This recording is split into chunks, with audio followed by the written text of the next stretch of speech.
Good afternoon, everybody, and welcome to the BCS Author Webinar Series 2025. We've been joined today by Lynda Girvan, author of Agile and Business Analyst with Deborah Paul, and also co-author of Agile from First Principles with Simon Girvan. So this series is being brought to you by authors that work with BCS Publishing. We're exploring a range of different topics from Agile and BA across to architecture, data, cybersecurity, software testing, and we're trying to run these every fortnight. So there is a list, and I'll share the link for the overall series in the chat so everybody can see that and catch up with it.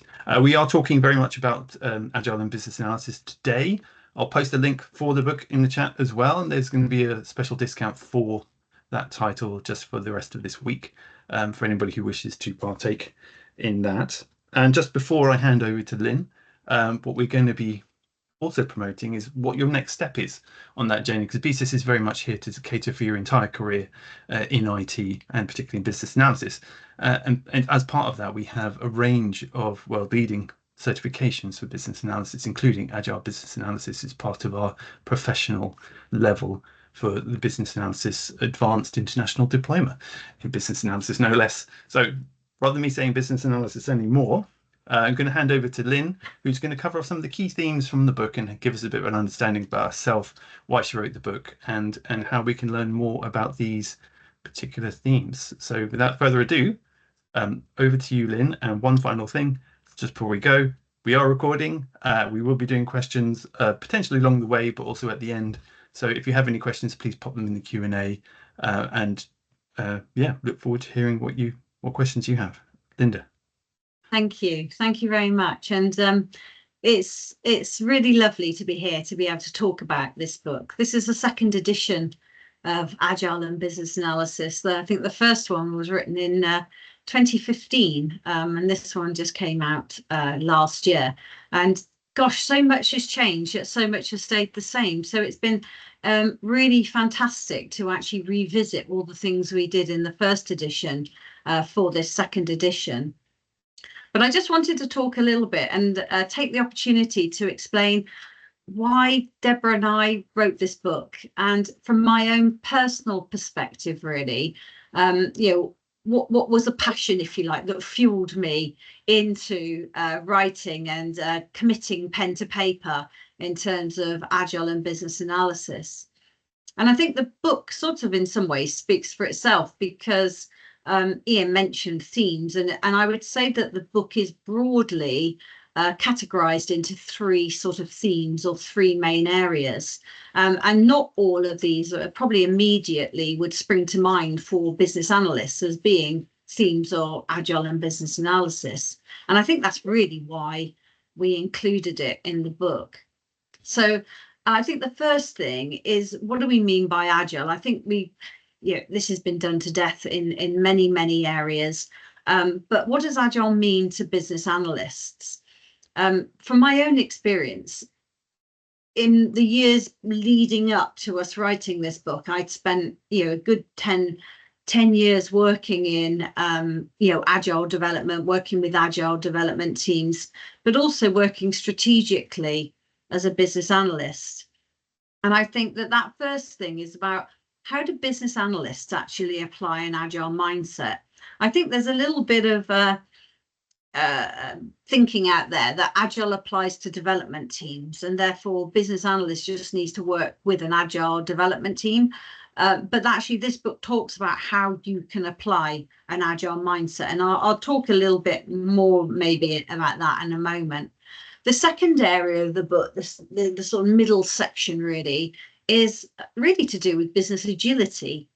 If Agile is applied to the business analysis mindset, bearing in mind business analysts work around business improvement or change transformation programs, as well as system improvement and process improvement, then you need to apply that Agile business analysis mindset throughout that, which means, we need to think about how the Agile business analysis can be applied at an organizational level to enable an organization to be more agile. This could come in planning, even early stage planning. I think things can often go wrong in the very early days because things have been planned in a very waterfall way. And if they're being planned in a very waterfall way or traditional way, very sequential, should we say, linear way, it sort of precludes opportunity for agility, not just within that program, but maybe across the organization. And then we can see things become very sort of static and slow down a little bit. So I can touch on some of the areas of the book as well that covered that. And then I think the last piece, which is probably what everyone expected the book to contain, is how do business analysts, or how is business analysis done when working with Agile development teams? So, how do you apply requirements engineering in an Agile way? Do you still need requirements? What sort of techniques can you use to sort of help work alongside and progress delivery, if you like, of of solutions when applying an Agile mindset? So there's loads and loads of techniques around that. I guess also another reason I wrote the book was I probably spent a good 10 years before I wrote the book being a business analyst in a very large government organization where governance was very static. I'd come from a structured systems analysis and design background. I'd worked with iterative and incremental techniques like the rational unified process, which was supposed to be precursors to agility, but came quite heavyweight processes in their own mind. And I worked alongside a lot of engineering teams that were really, really struggling to get early value to their customers. And a lot of this, it occurred to me, came about because they just started off on the wrong foot. They started off by going, what is the solution? And then breaking that solution down into chunks of things that needed to be delivered, rather than thinking about how would customers get value from this solution, and then what value can we deliver early. And it's that very early understanding of that requirements approach that really led me to sort of have an epiphany moment really about, we're doing all of this wrong. We're very much into structured planning, very much into work breakdown structure. But in some ways, while we do need some work breakdown structure, we also really, really need to understand how to achieve value early as well in all of that. So that was one of the very early stages. And I remembered working with a development team who just said, we can't deliver this in an Agile way. And I said, well, and I was mentoring at the time. And I said, well, let me come and work with the development team. So I went and worked with this development team, and it was a very, very technical solution, right? They were a component, if you like. We could say it's a product, but it was very much a technical infrastructure component. And it had inputs, it did something with the inputs, and it delivered outputs. So I won't go into detail what it was because it doesn't really matter. The point is that the inputs was data coming from various work streams, and they had to convert the data into a format that they could do things with the data. And then they needed to do, add a bit more thinking to the data and output it into different systems. So they broke down the work as somebody focused on input, somebody looked at all the input, another team or another person or a set of people focused on converting the input into the structure they needed. Another team focused on what they needed to do with the data once it was in the right format, and another team focused on the output. And they couldn't understand why they couldn't deliver value early. And so I just did some business analysis with them, and I said, out of all of these inputs, which one gives you the biggest bang for buck for the customer? So you've got, say you've got 10 inputs. One gives you 30% of the impact, one gives you 10%, one gives you 5%. Which one is going to give you the biggest bang for buck? And they said, well, this one gives us about 50%. And I went, just focus on that one then, don't focus on all of them. And I said, what is the minimum you can do to convert that into something that you can get into your system? And they were going, oh yeah, but we've got to get it all into this and this, because I said, what's the minimum? What's good enough to test that you can get something in, do something with it, and put it into an output format? And they had to think, they were scratching their heads, and they went, well, if we just did this, but we cobbled that bit together, we could get it into the system. And all of a sudden, within, I would say, probably about 20 minutes, we had our first user story that would enable us to do something end to end, to get something in, do something with it, convert it. And I said, well, then test that. And once they'd done that, they realized that they probably got about 40% of the whole solution tested. And then they were able to sort of build on it and build on it and build on it. And I just don't think we do enough of that. And that, for me, that's the core of agility. Is business analysis is really helping and enable the teams to get to that stage so they can really embrace that and get value out, and then enables them to deliver more and more value and build on that value until they've got something like an MVP, for instance. So that's really one of the backgrounds for me. And also, I spent a lot of time working with really, I would say, heavyweight governance. So where you've been in an organization where portfolio and program has to, deliver it to budget, they have to take into account of all the financials and things like that. And if that's where your starting point is, how can you apply agility in that? And there are ways of actually still being agile when you have large, heavyweight mandatory governance processes. So I've tried to bring some of that into the book as well, because I think people struggle with that, because they'll use that almost as an excuse for not being agile, because these other things, have to be done. Therefore, that precludes them from applying an agile mindset. So I sort of don't agree with that. So we've tried to bring those aspects into the book as well. That's probably enough of an introduction for now, Ian. Is there anything else you think we need to cover off just now?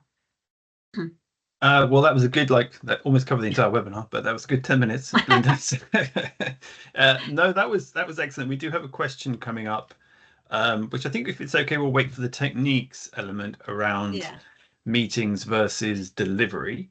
But it may come up sooner than that as well. But I mean, talking about the mindset, I mean, I think when we're looking at businesses and how they operate with respect to both business analysis and agility, one of the key factors that we keep on finding is the need for better collaboration, better focus on customer value. And I wonder if there was anything that was in particularly useful as a starting point for people if they want to go through that process themselves. Like you kind of just outlined how you helped people, but within this kind of context of getting the right mindset for collaboration, how do you get started with that? The Agile principles and values, which we do cover in the book as well, really were written for software engineering teams. And there's some really good values and principles in there. But what Deborah and I thought was really important is, how do you take those values and principles and apply that to a business analyst or somebody doing business analysis, and help them think about being agile themselves? So one of the concepts and threads that we continually challenged ourselves with throughout the book is being agile rather than doing agile. And I think that was a really important aspect. So and also I mentioned, business analysis works at 3 different levels, like business improvement, process improvement, and system improvement. And if you're applying an agile mindset, you need to apply it at all those levels. You can't just say, I'm only being an agile BA when I work with an agile delivery team or development team. Really, it's in your own mind. How can I be agile as an individual? And we also looked at an agile mindset really is about applying agile principles and values. Whereas I think a lot of people think that being agile is about adopting agile techniques. And I think we've tried to dispel that myth early on in the book, in that the agile methods are there really to help you adhere to the agile principles and values. But you can be perfectly agile in your mindset without applying any of the agile methods and techniques. It's in the way you think. And I think this comes about in some of the, we consolidated, if you like, the Agile principles into 6 key areas that business analysts can consider in terms of how agile they are. And one of the areas is continuous improvement. We probably talk about continuous improvement to all of the customers and the delivery team and the development team and everything we're working with, but how often do we apply it to what we're doing?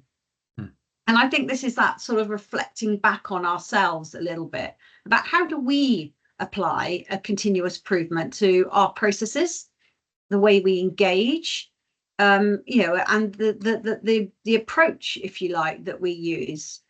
So I've seen Agile BAs that have been doing the same approach for years and years and never adapted it. So we have to sort of eat our own dog food or drink our own champagne, don't we, if we're doing the other thing, doing this. The other one is about customer collaboration is one of the key values in Agile, over documentation. So customer collaboration over documentation. How does that unravel for a BA, and what does that mean for business analysis? And I still see business analysts that deliver documents. While documentation is still critical, it's understanding who that documentation's for. It's understanding who our customers are and who's utilising that documentation. So I've seen BAs that say, well, I'm a BA, I'm going to do that, as is to be modelling, and they'll do it in some really, fantastic way. And they might use BPMN, or they might use, or there's some fancy tooling. They might be really accurate, fantastic models. If they haven't collaborated with anybody, or they haven't engaged people, or people can't read those documents, or the customers that need to sign them off don't understand them, then we failed on that customer collaboration, and we've actually produced documentation. Requirements is another example, of too much documentation. We need to apply lean thinking to how we deliver documentation. I remember going to a conference once where there was an Agile, well, it was supposed to be Agile. There was a course, a presentation titled "How to be Agile with a Backlog of 52,000 Requirements," which I just thought was quite ironic, actually. There's no way in the world you are agile if you've got 52,000 requirements, because what that suggests is you've done a huge amount of work up front. If you've done 52,000 requirements up front, God knows how long that is taken, but that is unmanageable. You're now spending huge amounts of time just trying to manage that. And the key thing that really, the key aspect of that is, I said to the guy that was doing the presentation, I went, so when a customer comes in and they go, we've got a new priority, can you do this, X, Y, and Z? What are you going to do? You're going to go back through and trawl through 52,000 requirements on the off chance that requirement was captured 6 months or a year ago, just so you can say, yes, we got it right. You're not really. You're just going to go, that's important, therefore we must do it. So important things always bubble to the surface, and there is always more work to do than we have time and money for. So the role of the BA in this is really to understand, how do you get from idea all the way through to realization in a way that achieves value early? And we've one of the techniques we put in the book was the functional model matrix, which is on this slide. It's the one with the yellow post-it notes on. And it talks about high-level organizational requirements all the way down to low-level component or task-level requirements. And in a nutshell, that's really our job in an agile context. How do we go from left to right multiple times, iterating, and each time we go to realization, that's when we've actually realized something through value to a customer that's been received, and they said, yes, that's what we want. And so we're constantly iterating across that diagonal, if you like, taking big things all the way down to little things. What we don't need to do is document every single process. What we don't do is take all of the business requirements at high level and document all of them, and then break all of them down to user level, and then break all of the user level, because they're not all of the same priority and we'll just be wasting time. And in lean context as well, if you want to apply a lean thinking to this, that's just inventory. Having a load of requirements that are sat on a shelf that nobody's going to look at in the next year or so is pure industry, and no manufacturing organization would be able to operate in that way. So how do we apply that lean thinking, that agile mindset, into the way we operate and work with requirements as business analysts? And a lot of this comes into us being T-shaped, and this is another area that we brought into this, and that's why I've put the T-shaping in here, is being a good business analyst isn't enough. Business analysts have to have, I always call them feathers in their caps, really. So you've got to be good at business analysis, but you've got to develop other skills as well. It's your T-shape. That could be in testing something or user experience or other things, and we'll all have different flavors that we need to develop. But being just a pure, good at business analysis isn't enough to be a good business analyst, because you need to experience and interact with other people. We're going to be much better at collaborating with other roles in the program and with customers if we understand a little bit around their challenges. And at the end of the day, that development team are our customers. That program manager is a customer of ours, and what we need to understand is, how do we serve them in our role as business analysts to help the entire project reach success? I think it's about as much as I can say on that. I don't know if any questions came up in that area, Ian. Not specifically any questions in that area. Sorry, just adding more. Just a quick clarification for everybody who is online. We are recording, and we will be making the recording available later. So don't worry if you have to drop out. We will be trying to share that as soon as we can after the event itself. And I think a couple of the key elements of what you were just talking about there, Lynn, we touched on, customers and priorities and delivering value. And I think everybody in the right-minded way wants to go and deliver customer value. And I guess it brings on to the next theme, really, is like, well, how do we apply agility to strategy and the overall delivery that organizations are making? It's really interesting thinking about requirements as inventory, and that you don't want sat on the shelf because it's no point in having them. But then just how quickly can you reliably expect an organization to move towards a customer requirement when it's that important and it changes? How does the strategy decision making change when you start to bring agility in? I bet everyone out there has worked in a project or a program, or have done some work where there's been some sort of crisis, where COVID probably presented a whole load for a lot of people working on projects where things had to be done quickly and differently. Any organization can adapt to change really, really quickly when they have to. And we see it all the time. There's a crisis, there's something, and all of a sudden your best work comes out. Everyone is geared towards what that goal is. Everyone knows what they need to do. Everyone collaborates because everyone's got a clear purpose on where it is they're going. The problem happens as soon as that crisis ends and the job's done, everyone slaps everyone on the back and gives everyone a high five and say this was brilliant, it then becomes unsustainable, because then all the governance comes in and all of these other things. So really the key to business agility and actually understanding how to be agile and in a strategic sense comes from, how can we learn from all of those things, and how can we bring that thinking into everyday life? So how can we take that mindset of what happens when we're in crisis mode, when we get things done really well and really quickly, and how can we apply that thinking? And actually that's a lot to do with agility. So usually there are a few areas that impact our ability to be agile, and we've listed that as the 4 dimensions of business agility, because you've got leadership.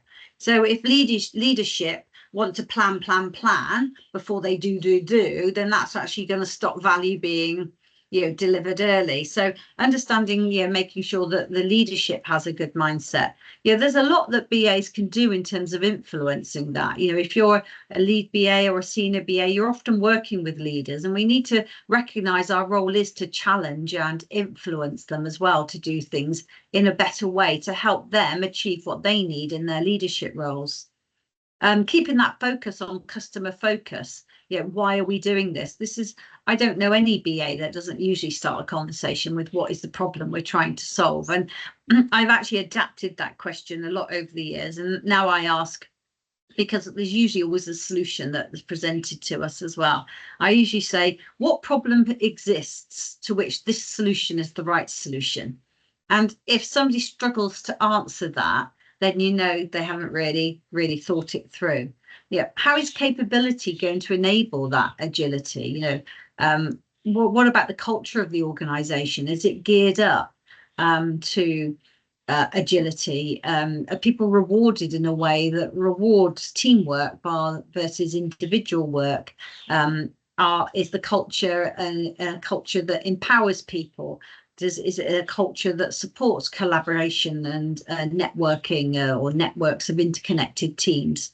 And how much do people have a mindset, of actually thinking in an agile way? So a lot of the constraints come from, this broader aspect of business agility, which actually, is about, governance and leadership and politics and so forth. So what can we do? Right, because we can't change the world, right, when we come on to projects, and I completely agree that. But what we can do is scope things out and help them get things off onto the right footing. So service thinking is a really important aspect of this, is understanding, what is it that we're actually delivering for the customer? Well, not delivering, what is it we're offering? And this is about the value proposition. If I said to you, you get a lot of value out of having an Apple Watch, you could probably go, yeah, it sounds cool. Sounds like a really cool watch. I haven't got one. I could see the benefits, and I could say, yeah, you'll get a load of value from it. Yeah, you can check your heart rate. If you go on a run, it monitors your run. You can put your calendar on it. It tells you email, all of these things. I could list all the features, and I could sell the value to you of an Apple Watch. But until you actually put that watch on your wrist, until you actually use that watch day to day, until you do that, you can't tell me whether it's actually valuable. And this is what we mean by service thinking. If I propose value and I'll say that value is coming in 12 months' time, no matter how well I understand that value proposition, no matter how well I communicate it, the first time I'll get feedback on whether it's actually valuable is at the point where it's being delivered and implemented and people are using it. Now, we can do that 12 months after we spent 12 months delivering it and gold plating it, because we all know that developers like to do things to a high standard and gold plate it. It comes back to that MVP and doing just enough to get value out early.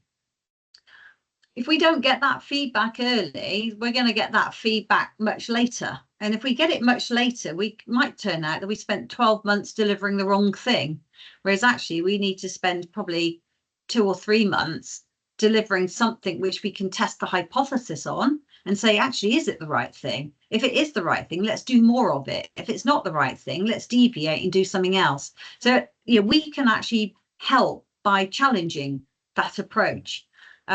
I'm a big fan of using models such as business use cases to scope out the high level things and go, out of these business use cases, which are akin to value propositions, or you could say they're akin to value propositions or processes, high level processes, depending on sort of project you're working on. If you scoped out one of those and then just focused on doing one of those things well and getting that out the door and getting feedback on it, you'll get a much better understanding of whether you're going in the right direction. And that allows us to build something small and then build on it. Again, we tend to get involved in requirements engineering quite early on, often involved in planning.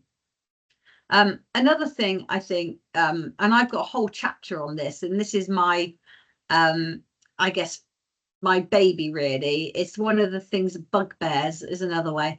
Functional decomposition. So goal decomposition is something that is really important. And I don't think we do enough of it. So goal decomposition is where it's really that functional model matrix of taking things from left to right, from high level requirement all the way down to low level. And in the book, I talk about an example. If I wanted to set up a cafe, for instance, I could go out and I could find the premises. I could think about how many, big it is, the area I want to do. I could get the premises. I could put a menu in. I could buy chairs and tables, and I could buy a big fancy coffee machine.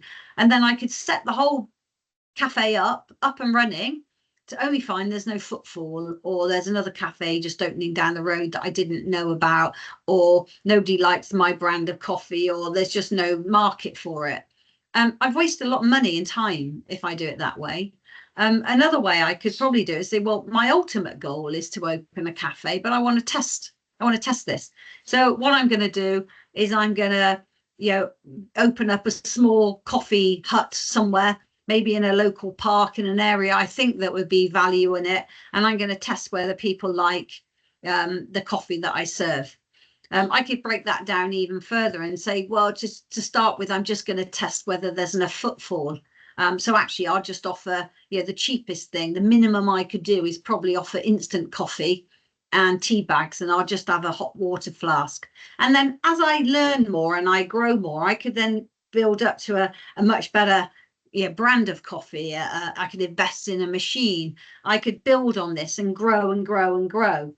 And that's what I mean by goal decomposition, because if you apply that to a project, we start with opening a cafe, and then you get one team saying, right, you're in charge with finding the premises, you're in charge with furnishing the premises, you're in charge with putting all the food in. We only work towards the ultimate goal, the end goal. Whereas actually we should say, well, how can we iterate the goals and build up to that? Because it might be that you get to the point where your hut is so successful, you don't even need to open up that cafe after all.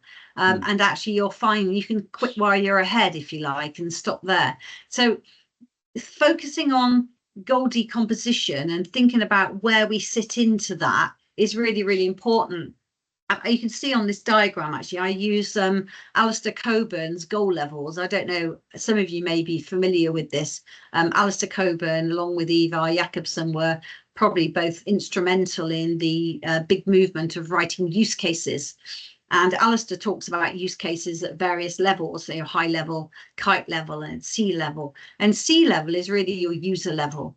I think a lot of business analysts just start at user level, but actually I think there's a lot of work for us to do at kite and cloud level to actually understand how do we take big things and get it down into that user level, and then how can we break the user level down into tasks that can achieve value.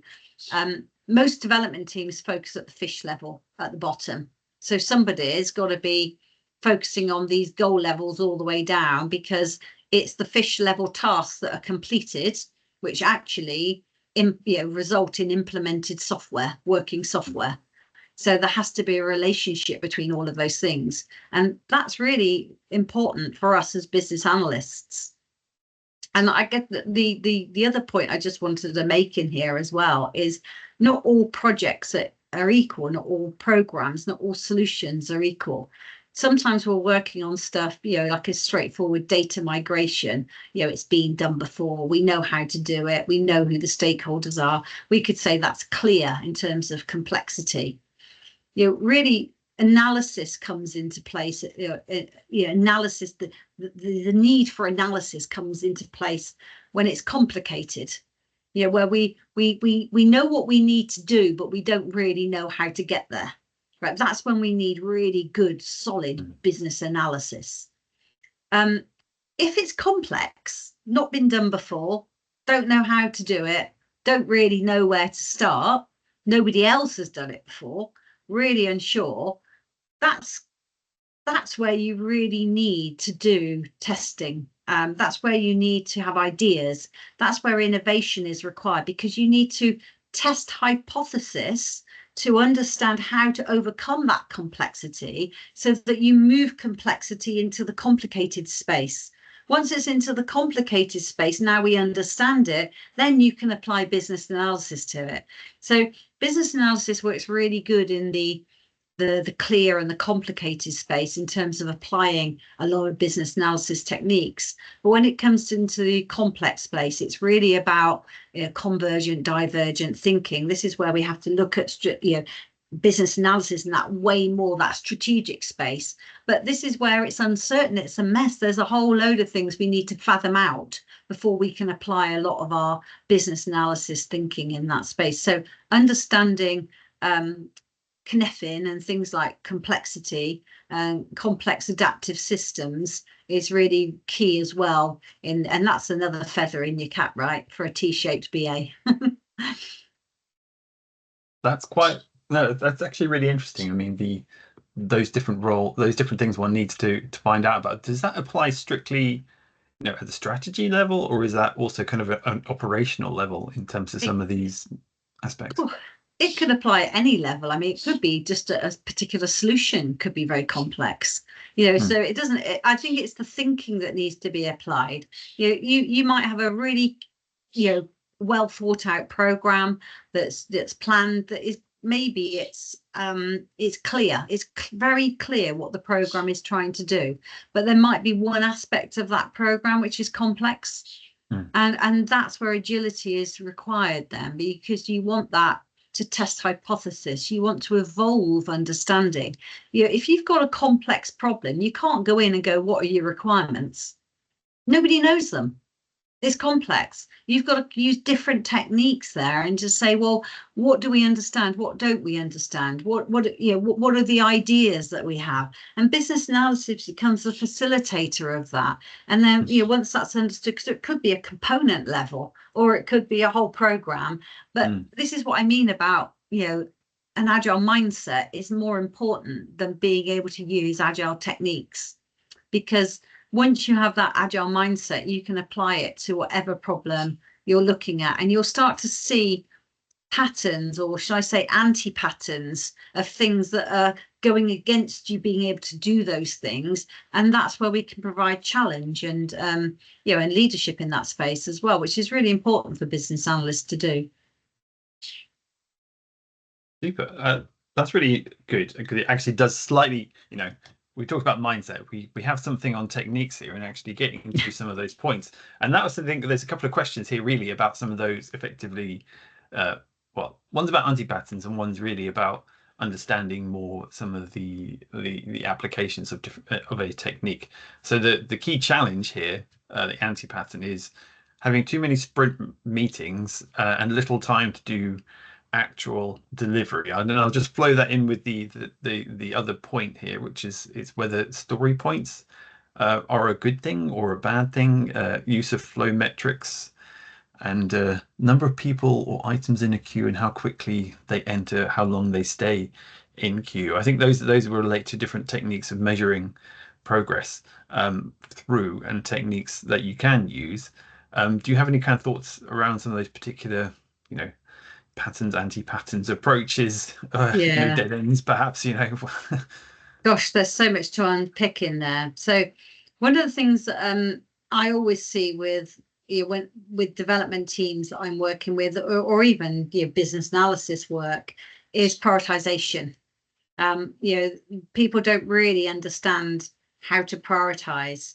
I think we get hung up on one of the biggest anti-patterns I see is an epic being prioritized, and then the epic being handed down to, or being tasked by a team, whether it's a development team or a business improvement team. So the epic is a big thing. Usually it's an epic because it hasn't been elaborated. Anything that hasn't been elaborated harbors complexity and dependencies which haven't been understood. So people will say, oh, it's a t-shirt size, or they'll size it. But it's like saying how long's a piece of string. And I think this is where we come into some of the anti-patterns on traditional project management, is people want to say, how long will it take to deliver X? That's basically what they want. how long will it be until I get my functionality up and running? And this all stems from people asking the wrong question. In traditional programs, we have something called the time cost quality triangle, the quality triangle. So in there, we fix scope. We say, right, this is the scope. And then we say, how long will it, how much is that going to cost? And how long will it take to deliver? And that's the traditional planning approach.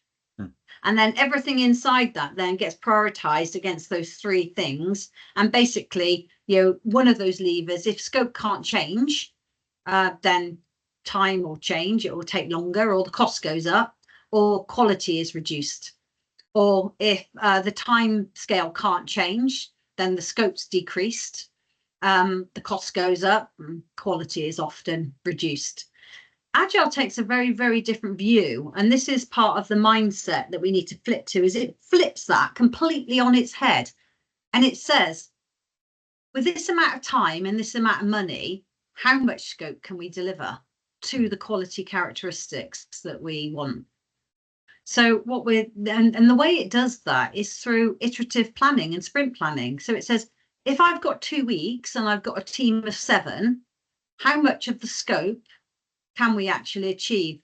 The story mapping technique that's here on the diagram, we talk about this in the book quite extensively, is a huge planning tool for this, because what it's saying is, you draw that line and you say, this is the value chain across the top. This is the customer journey, if you like, or the value proposition that we're trying to meet.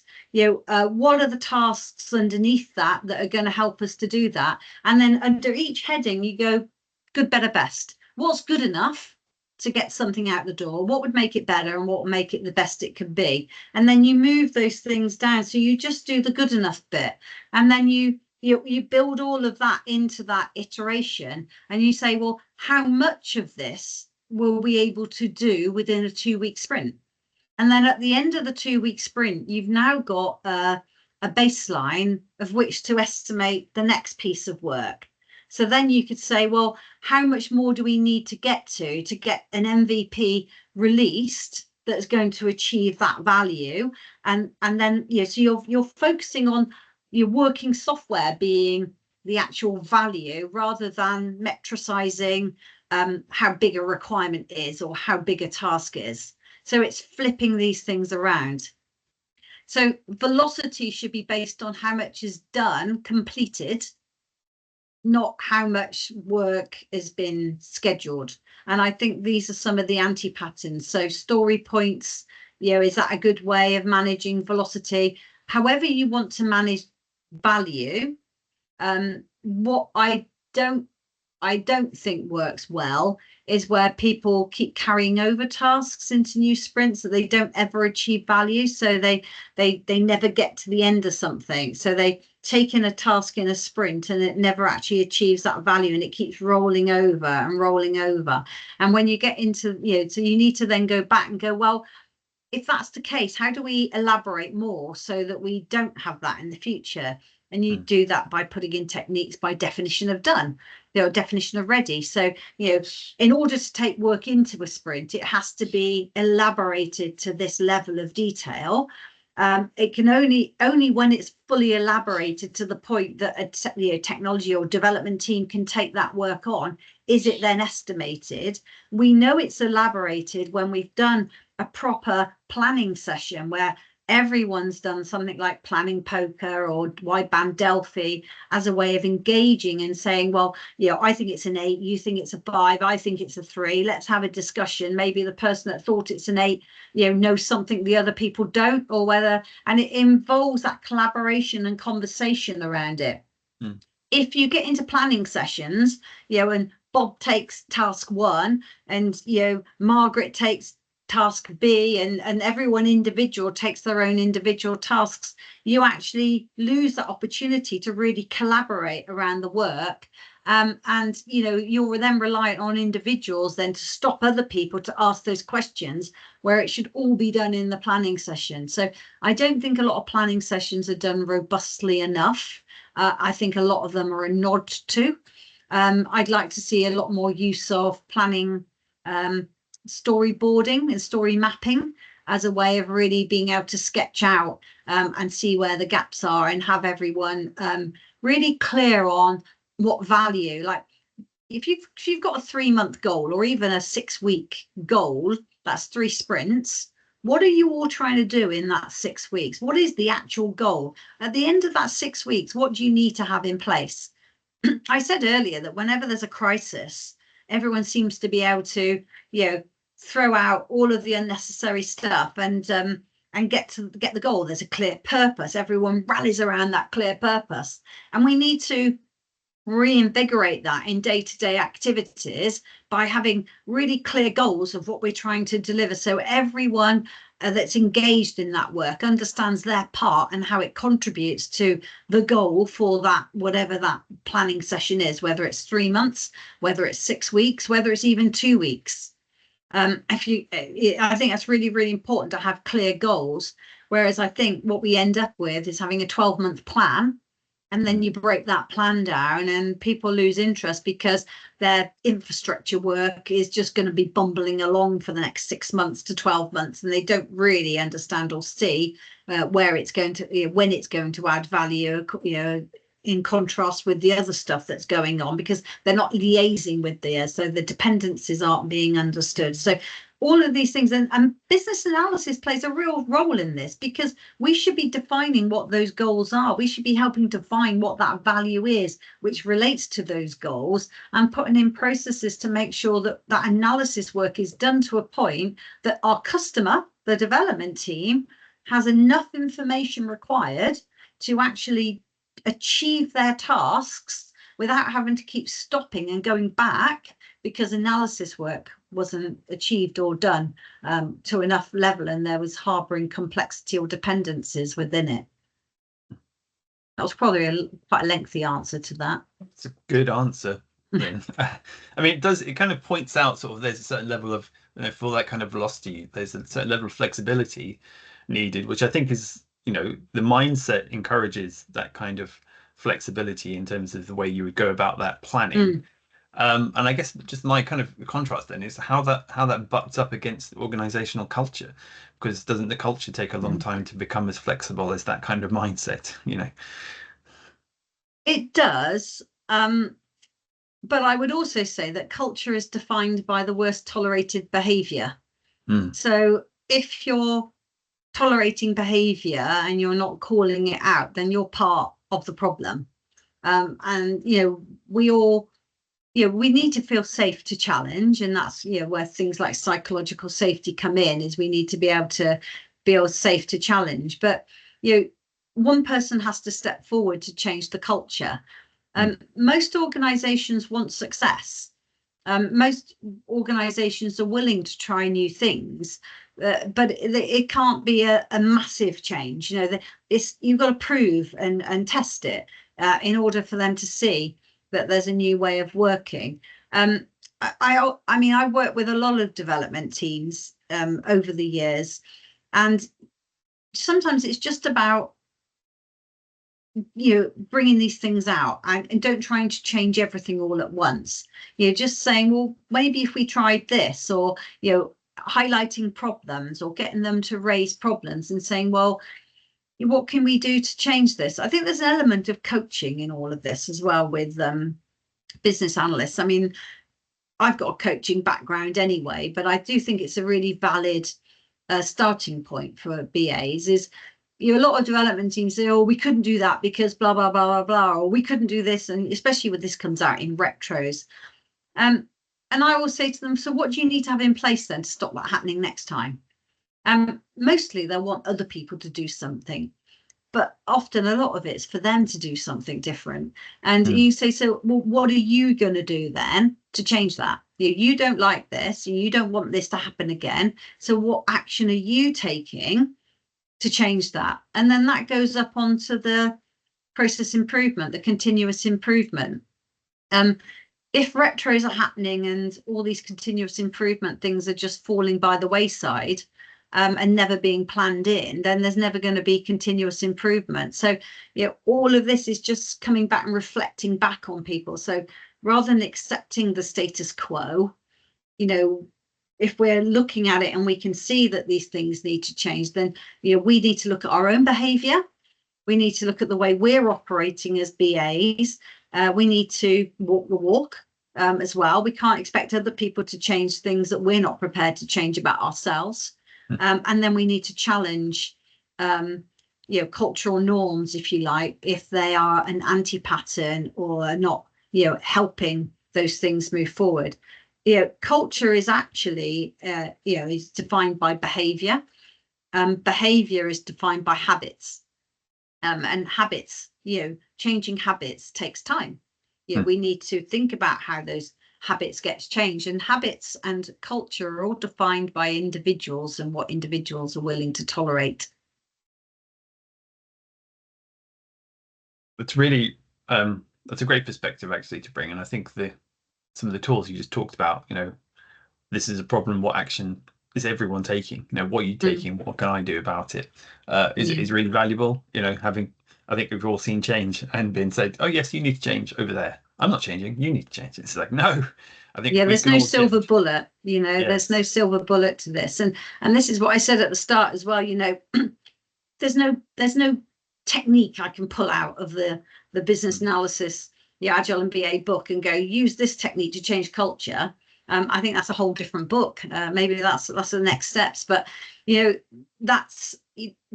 but actually we do need to think about just applying blindly a technique without trying to understand what it's trying to do isn't helpful either.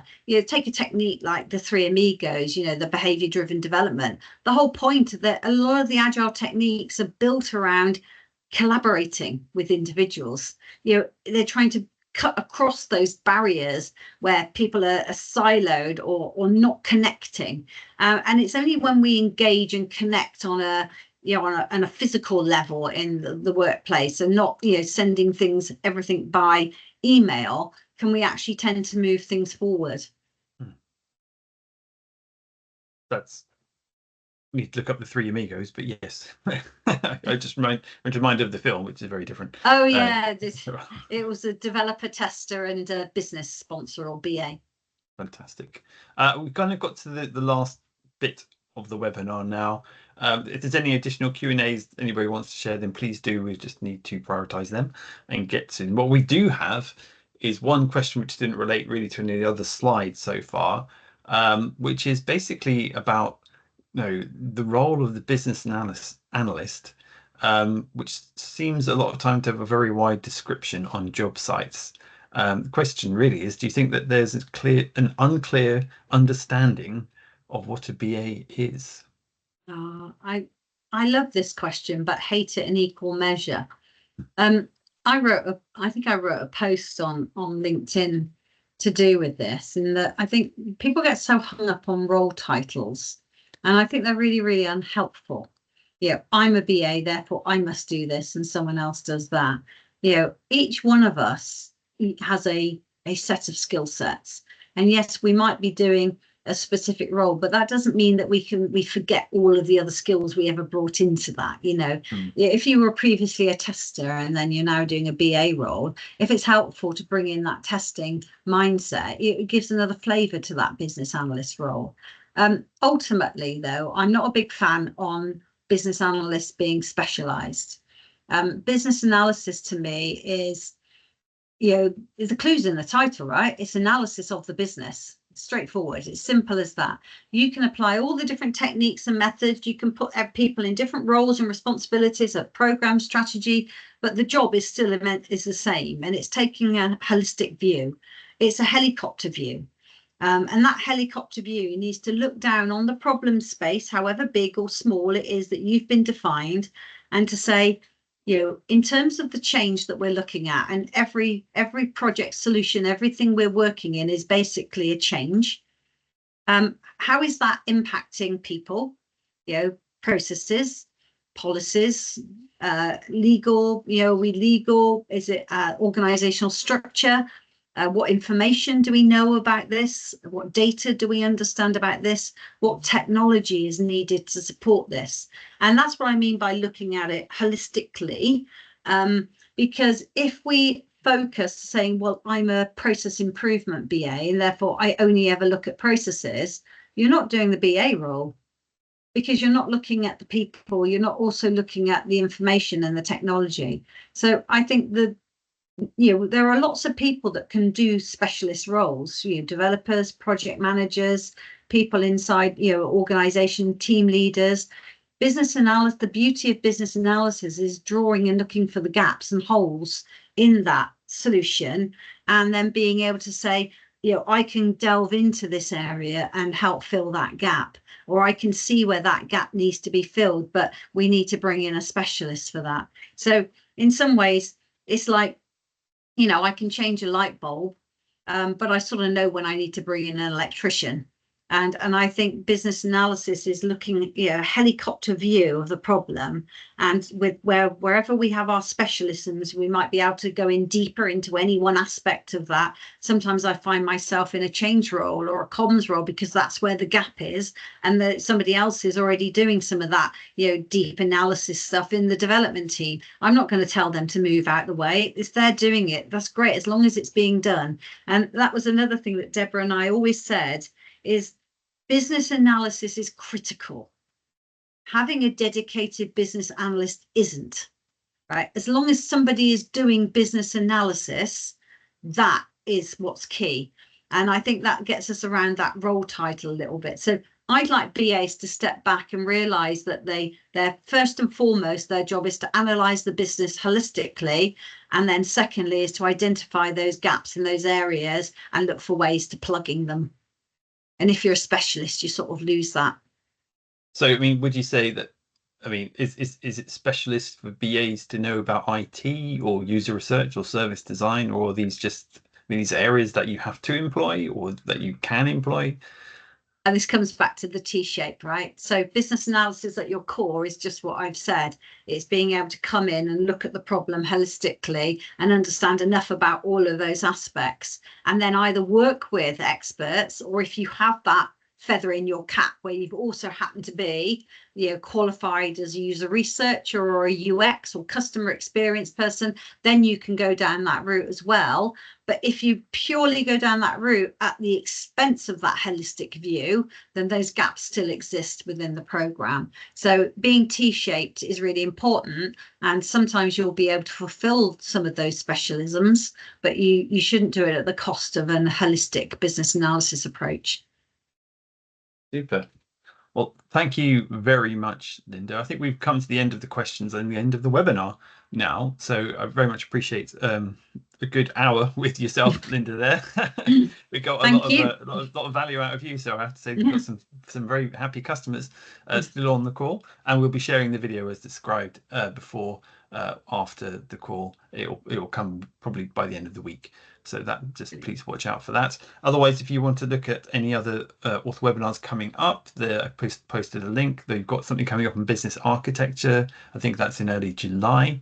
But do check the link and sign up for ones that you're most interested in, and find out, just say, thank you again, Lynda. If anyone's interested in the book, the link's in the chat, and there is the discount author web, which is valid until the end of the week as well, for a 20% discount. So again, thank you, Lynda.